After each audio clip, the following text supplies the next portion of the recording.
Hello, welcome to the show. On 23 जुलाई लोकसभा में 2024 का बजट प्रेजेंट किया गया है। अब टुडे इज़ 26, तो काफ़ी इसका पर एनालिसिस भी हो चुका है बजट का पर। लेकिन जो बजट कोई पर्टिकुलर सेक्टर को ज़्यादा फोकस्ड करके कोई चीज़ का उसमें किया नहीं गया है, उसका काफ़ी ध्यान नहीं दिया गया है कि कोई पर्टिकुलर सेक्टर का जो कि सबसे वीक सेक्टर है वो है आपका एम्प्लॉयमेंट जनरेशन। जो एम्प्लॉयमेंट का जो एक मुद्दा है उसका पर ज़्यादा कुछ उन्होंने किया नहीं। ओके, वो बाद में बताएंगे। लेकिन अब देखते हैं कॉमन मैन्स का क्या वो गेन किए हैं कॉमन मैन। देखिए, गोल्ड थोड़ा सस्ता हुआ है, कस्टम ड्यूटी में 6% उन्होंने कम किया है, लेकिन gold day to day life में इतना महत्व नहीं रखता है। दूसरा चीज़ आप देखिए, इलेक्ट्रॉनिक्स गुड्स का पर जो मोबाइल का चार्जर एंड बैटरी में भी उसी तरह से थोड़ा सस्ता हुआ है। लेकिन वो क्या होगा, जो कॉमन मैन जो मोबाइल ख़रीदते हैं वो तो चार्जर साथ में मिलता है, तो वो charger and battery these items are going to be cheaper, लेकिन जो इंस्ट्रूमेंट है उसका पर कुछ उस तरह से नहीं है। Anyway, so the common man's का जो प्राइस राइज एक प्रॉब्लम है उसका पर कुछ ध्यान नहीं दिया। और सबसे दुख की बात है कि जो कमोडिटी मार्केट है, इंडिया का कमोडिटी मार्केट है, पल्सेस है, वेजिटेबल्स इज डिफरेंट। तो कमोडिटी मार्केट जो कि कुछ दिन तक कि कुछ महीने तक कुछ चीज़ें का जो स्टेबल रहता है कमोडिटी मार्केट में, जैसे कि दाल हुआ, चना हुआ, chole, this kind of things जो है उसका ऊपर कोई इस तरह से एक डायरेक्शन नहीं है कि उसका ऊपर कुछ सोचे नहीं है। या हर 1-2 महीने में वो बढ़ता जाता है, कम तो होता नहीं है, ये बढ़ता जाता है। So these are the area where this budget का जो एक लोगों का अंदर जो सेंटिमेंट है, बजट इतना ठीक से प्रेजेंटेशन जो हुआ है कॉमन मैन्स के लिए ऐसे कुछ खास नहीं है।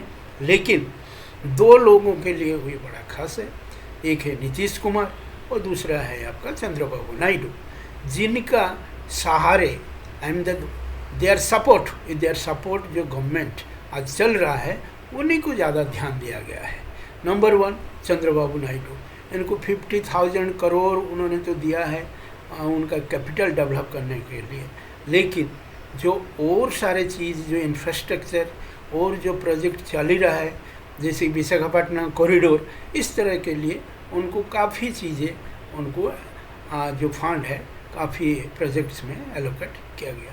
उसी तरह से नीतीश कुमार को 26,000 करोड़ का वो भी एक स्पेशल काइंड ऑफ जो पैकेज है उनको दिया गया है। तो यही 2 लोग जो है दे आर मोर बेनिफिटेड। और ये लोग भी इस तरह से बातें आ रहा है कि भाई ये गवर्नमेंट सेव करने के लिए, गवर्नमेंट को आगे चलाने के लिए ये इस तरह से ये दोनों पार्टी को ध्यान में रखा गया है। लेकिन यहाँ पर मैं एक चीज़ बताना चाहता हूँ कि उड़ीसा में जो 21 लोकसभा सीट है उसमें 20 सीट बीजेपी को इस पर आया है, 20 सीट्स। उस हिसाब से देखें तो उनको कुछ नहीं दिया गया है। और ये 240 जो इनका बीजेपी का अपना जो सीट है उससे उड़ीसा का वो 20 सीट निकाल दीजिए, 220 आ जाते ये, लेकिन वहाँ पर ध्यान नहीं दिया है। तो इसी तरह से टोटली इम्बेलेंस्ड है, किसी तरह कहाँ पर देना चाहिए नहीं देना चाहिए। और जो पुराना लोग है वो जानते हैं उड़ीसा का केबीसी का क्या हाल है। अभी भी गरीबी वहाँ पर एग्जिस्ट करता है, ये नहीं कि वहाँ पर बड़ा धनशाली हो गए लोग, ऐसा तो नहीं है।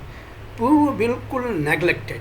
जब तक नवीन पटनायक थे वो तो बीजेडी करके उनको भी साइड करके रखे थे।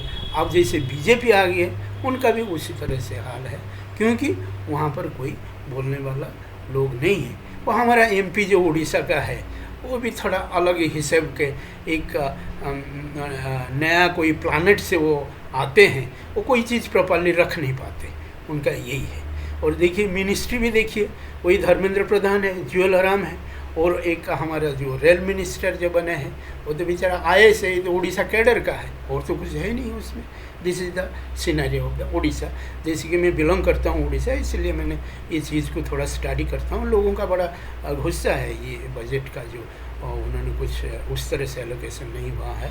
ऐसे ऐसे स्टेशन है जो कि बड़ा इम्पोर्टेंट रेलवे स्टेशन है, वहाँ पर जैसे कि राजधानी उसका स्टॉपेज नहीं है, जैसे कि जलेश्वर स्टेशन है, राजधानी का स्टॉपेज नहीं है। जो एंट्री है वेस्ट बंगाल और उड़ीसा का एंट्री का जो मेन स्टेशन है वहाँ पर नहीं है आपका। बहुत सारी चीज़ें ऐसे है कि ये प्रॉपरली उसको ध्यान नहीं दिया जाता है।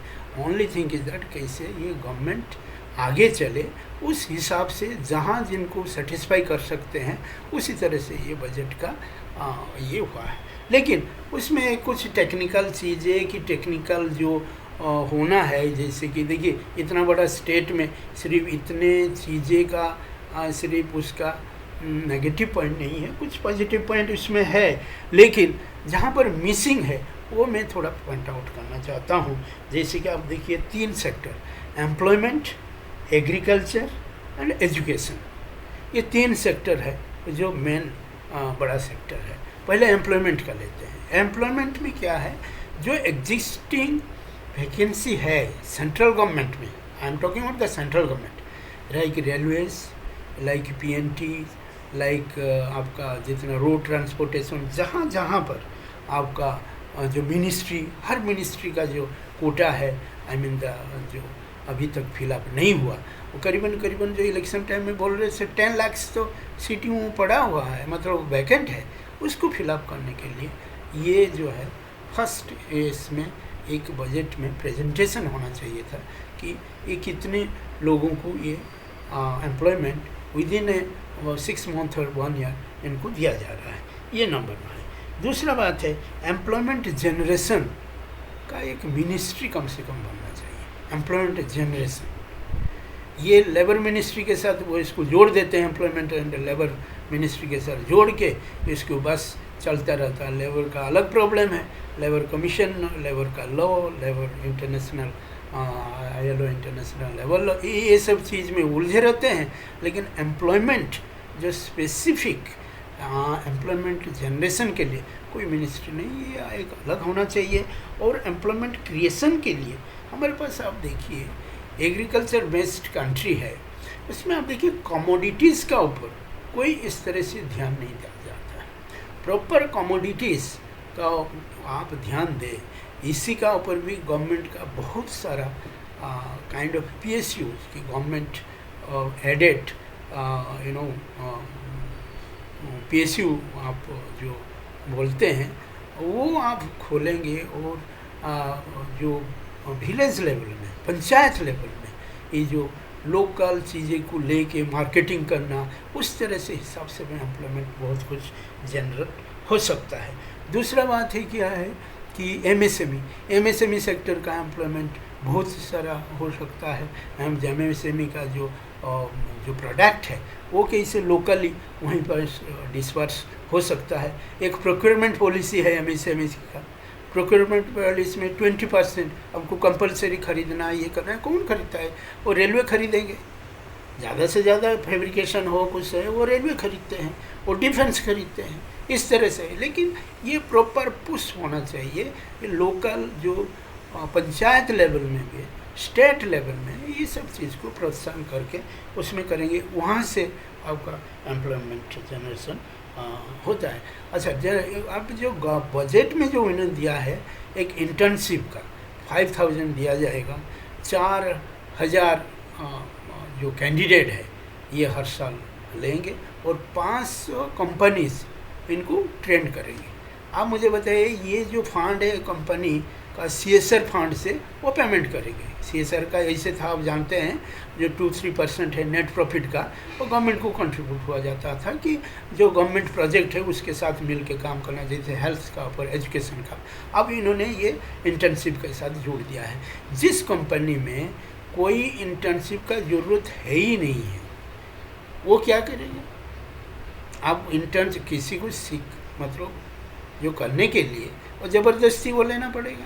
तो ये इसका पर कोई एक स्ट्रेट कोई मतलब proper you know road map नहीं है इसमें, ऐसे तो नहीं। लेकिन ये जो एरिया है इसको देखना चाहिए था, और ये आपने इसको एक डिफरेंट मिनिस्ट्री बना के ये काम हो सकता था। Then next come to agriculture. देखिए ये एग्रीकल्चर बेस्ड कंट्री है, इसमें आप अभी भी लोग 70% लोग एग्रीकल्चर का जो रूरल एरिया में रहते हैं वो एग्रीकल्चर का ऊपर डिपेंड करते हैं। वो आसपास में काम करते हैं लेकिन they come back for the same, main उनका जो काम है एग्रीकल्चर वो करते हैं। एग्रीकल्चर जो है उसमें पिछले साल कुछ बजट जो एलोकेट हुआ था वो भी कम्प्लीटली यूटिलाइज नहीं हो पाया, और वो इसी तरह से एजुकेशन में भी जो एलोकेशन हुआ था वो नहीं हो पाया है। अच्छा, मैं एक चीज़ मनरेगा के बारे बताना चाहता हूँ। मनरेगा का भी जो बजट था पिछले साल 86,000 करोड़, अब बढ़ के वो 12 करोड़ ऐड करके 98,000 करोड़ हुआ था, और कुछ लोगों का एम्प्लॉयमेंट मनरेगा का थ्रू में मिला था। इस साल में वो फिर बजट उतना नहीं बढ़ा है, और 98 से भी 1,000 करोड़ से भी कम है इस साल का, तो वहाँ पर ध्यान देना चाहिए। As far as employment is concern, I have left that point, but this point is again about the agriculture. So agriculture में मैं जैसे बोला कि पिछले से पिछले साल आज गवर्नमेंट मंडी बनेगा, गवर्नमेंट का एक सिस्टम बनेगा, कमोडिटी का ऊपर ज़्यादा ध्यान दिया जाएगा, ये सब कुछ चीज़ें बजट में कुछ उसको प्रेजेंटेशन नहीं हुआ। एक बार बजट प्रेजेंट हो जाता है, इसका फॉलो अप स्टोरी होना चाहिए, इकोनॉमिक सर्वे में वो आना चाहिए, रिफ्लेक्ट करना चाहिए।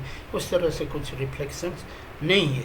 ये हो गया आपका एग्रीकल्चर। और एग्रीकल्चर थ्रो में आपका जैसे फूड प्रोसेसिंग इंडस्ट्री हो कि आपका वेजिटेबल्स का है, कि ये सब चीज़ें बिल्कुल रूरल लेवल में चला जाना चाहिए। जैसे हमारा खादी एंड विलेज इंडस्ट्री है, कि आपका ये जो फूड प्रोसेसिंग जो है एग्रो इंडस्ट्री है, ये सब चीज़ें ब्लॉक लेवल में जाकर मैसिवली लोगों को आपका स्किल दीजिए, प्लस आप उनको जो लोन है, अभी तो मुद्रा का ये 20 लाख तक आपने बढ़ा दिया है, तो उसको दे के आप वहाँ पर जनरेट करिए। लाइक फूड प्रोसेसिंग का जितने भी चीज़ें हो सकता है वो पंचायत लेवल को ये सब जाना चाहिए। जैसे आपका पंचायत राज में आपने शुरू कर दिया है कि democracy from the grass root level, तो ये जो बिजनेस और ये जो socio economic development and all this the commercial activities so from the grass root level only, वहाँ से उसको ले जाना चाहिए, तभी ये सब चीज़ें होगा। तो थर्ड पॉइंट जो इम्पोर्टेंट पॉइंट है एजुकेशन। देखिए एजुकेशन इतना बड़ा एरिया है, फास्ट एरिया है, और ये हमारा जो यंग जनरेशन है वो इतना पढ़ने के लिए वो इतना परेशान होते हैं because of the financial constraint. लेकिन एजुकेशन में आपने 3% दिया है 1 लाख स्टूडेंट पर ईयर, जो कि हायर स्टडीज़ के लिए 10 लाख अवेल कर सकते हैं। वो क्या क्राइटेरिया है, क्या रखा आपने, कुछ नहीं बताया। जो भी आएगा वाई इट इज़ 1 लाख। ये तो एक डिस्ट्रिक्ट एक स्टेट से 2-4 लाख निकलेंगे, उस तरह से लोग की ज़्यादा ही निकलेंगे एक एक स्टेट में, तो वो आपको कंट्रोल कैसे करेंगे। ये कोई चीज़ें क्लियर मतलब विजन जो है वो कोई प्रेजेंटेशन नहीं हुआ इस बजट में। जैसे आज जो एजुकेशन के बारे में बता रहा हूँ, आप देखिए नीट ये एक बड़ा बर्निंग टॉपिक था इस टाइम में कि मेडिकल कॉलेज, लेकिन एजुकेशन में कहाँ बजट है। आपने किस स्टेट को बोला कि इतना मेडिकल कॉलेज ईयरमार्क किया है, कि इतना पैसा ये आप मेडिकल कॉलेज बनाए, वो कुछ नहीं है, उस तरह के दिया नहीं है। तो एजुकेशन में एक चीज़ें है कि जब तक आपका एजुकेशन स्ट्रांग नहीं होगा तो लोग उस तरह से आप 5 किलो राशन देंगे, वो गांव का बच्चे पढ़ेंगे नहीं, वो आप बस उस तरह से रहेंगे, उनका कंडीशन डेवलप नहीं होगा। देखिए गवर्नमेंट 80 करोड़ लोगों को 5 किलो राशन दे रहे हैं, ये जो चीज़ें चल रहा है ये कितना दिन चलेगा ना। जो हमारा जो लोन है इंटरनेशनली जो सब जगह से लिया है, अब जानते हैं कितना लाखों करोड़ का लोन पड़ा हुआ है। इस तरह से जो कॉमन मैन्स कि आपका एजुकेशन सेक्टर, कि आपका ये सब चीज़ें कोई क्लियर प्रेजेंटेशन नहीं हुआ है। और I am talking about the last point is price rise. Price rise के ऊपर आपने जो अपने दही घी ये सब चीज़ में जो आपने जीएसटी लगा दिए थे, उसमें लोग सब सोचते थे कि भाई कुछ आइटम में जीएसटी एबॉलिश हो जाएगा, वो क्या कम हो जाएगा, लेकिन ये सब चीज़ नहीं हुआ है। आपने कुछ टैक्स जगह में आप बड़ा मतलब अलग हिसाब से कैलकुलेशन लगा दिया है। जैसे कि आप देखिए कि जो लॉन्ग टर्म कैपिटल गेन है, जो लोग प्रॉपर्टी खरीद के दोबारा बेच रहे हैं, उसका पर आपने टैक्स बढ़ा दिया है। टैक्स इस तरह से किया है, बढ़ाया मतलब जो इंडेक्सेशन जो है वो आपने घटा दिया है। मतलब जो प्रॉपर्टियाँ पहले खरीदे थे और जब बेचे तो प्रॉपर्टी के तो प्राइस बढ़ गया है, लोग जो खर्चा जो बढ़ा हुआ है उस दौरान को उसको माइनस करके उसमें 15% का था, अब आपने 20% कर दिया है। वही इंडेक्सेशन जो है उसको आपने घटा लिया है, मतलब विथड्रॉ कर लिया है। तो नेट जो आपका जो प्रॉफिट है उसमें आपको 20% देना पड़ेगा, जो कि it was a very dangerous kind of thing. Property में particularly there will be a lot of black money will be playing. तो लोग करेक्ट रेट जो है, जो कि आपका लोकल रेट है, उस रेट में गवर्नमेंट का जो होता है ना, जो रेट्स उन्होंने ये करते हैं उसमें बेचेंगे। जो हाई प्राइस में बेचने वाले ये सब चीज़ें सब बंद हो जाएगा। So it will be different again for a common man. जो टैक्स जो एक बर्डन जो आपने स्टैंडर्ड डिडक्शन 50 से 75,000 बढ़ाया है, वो ज़्यादा कुछ फ़र्क नहीं करेगा। आफ्टर 10 लाख ओनली, वो 10 लाख के ऊपर मेरे ख्याल से 10,000 का कुछ फ़र्क पड़ेगा। ये सब चीज़ें नॉट वेरी मच फोकस्ड।